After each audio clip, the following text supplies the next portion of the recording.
যে কোনো মুহূর্তে বাংলাদেশের যে অবস্থা আপনারা দেখেন, কোথাও কোনো শান্তি নেই। রাস্তায় বেরোলেই আন্দোলন, রাস্তায় বেরোলেই মানুষ খুন, মানুষ হত্যা, রাস্তায় বেরোলেই কোনো কোনো দুর্ঘটনায় মানুষ বিপর্যস্ত হচ্ছে। এমনি মুহূর্তে আমাদেরকে বাঁচতে হলে হিজবুল্লাহর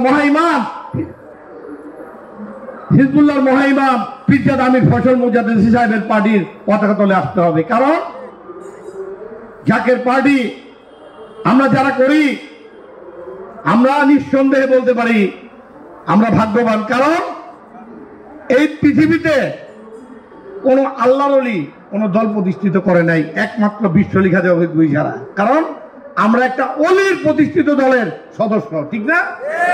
এবং তিনি কেমন অলি? পৃথিবীতে কি ভাই আর একটা বিশ্বলি আছে? বিশ্বলি খেতাব পৃথিবীতে কি আর কোন অলির পাশে পড়ছে?